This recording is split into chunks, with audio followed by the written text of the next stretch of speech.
Welcome back to part 3. Hopefully you've enjoyed the 2 previous episodes. If you have, you're going to enjoy this one.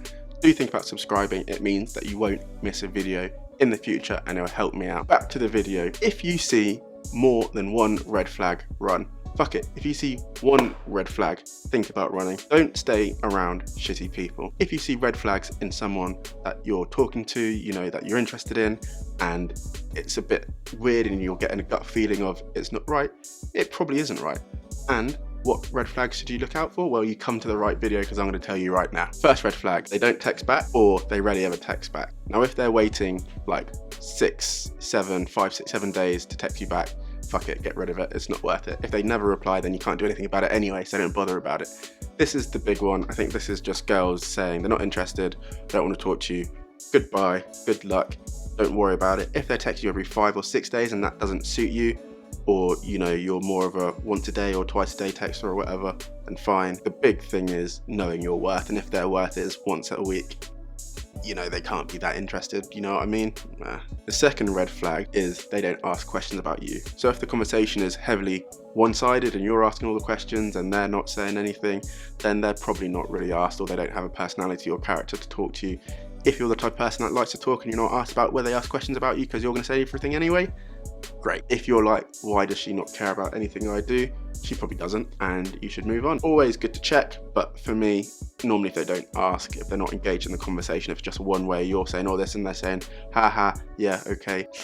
Now, some women want men to take control, be the dominant side of the kind of conversation, and that's perfectly fine. Like, you know, if you're happy to do that and they're happy with that and that's kind of the vibe they give you, there's no problem. Where the problems do arise is that if you're kind of being forward and they don't want to meet and you kind of suggest it a few times, it's probably a red flag. I mean, if you're just chill and you just slide it into conversation, you know, I want to get to know you better, do you want to go for a drink, do you want to go for a walk? And they're like, not really, no, or maybe, but you never arrange a date, there's probably a red flag in there somewhere. Like, for me personally, when I've said these things, when they're like, yeah, that would be really cool, when shall we go? That is kind of the response you're looking for. If they're a bit flaky, a bit soft, a bit undecided, it's probably not a good sign. There may be a good reason why they are, so it's for you to explore it. But from experience, it's probably not the best one where they're not absolutely buzzing to meet and do something.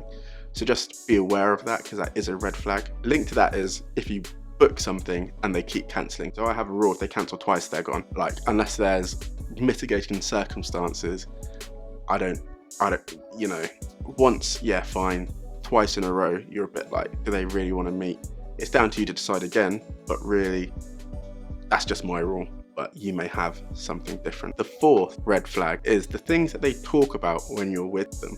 So if they're talking about weird topics the entire time, and it's like the first time you met them or a few times that you've met them and they're always talking about their ex, or, you know, the stuff that's gone wrong in their life, or complaining about their friends, complaining about their family, complaining about their job, you can kind of see where that's going to lead in more time. That's the first time you've met and they're complaining about that shit. If you meet them more times, they may continue. Personally, I always think, you know, there's a parameter or something that people can talk about, whether they're comfortable talking about it. But personal experiences, when people mention or do these sort of things, the vibe just isn't right. Like, it's the first time we met, let's bounce off each other, let's have good positive energy, let's laugh, let's joke, let's do whatever. But if someone just can't read the room and goes, I'm going to talk about how much I hate my friends or how much I hate my sister's boyfriend or whatever, then you're a bit like, rah. Unless it's funny. If it's funny, then by all means. But if it's like proper, serious, bad vibes, you just want to check that and see whether that's the kind of environment you want to be around long term. So there we have it. Those are the red flags to look out for. I think there's going to be more somewhere. So if you think there are more, leave a comment down below. If you haven't subscribed already, please think about subscribing. This series is fantastic. Thank you so much for watching. Have a great day, and I'll see you in video 4.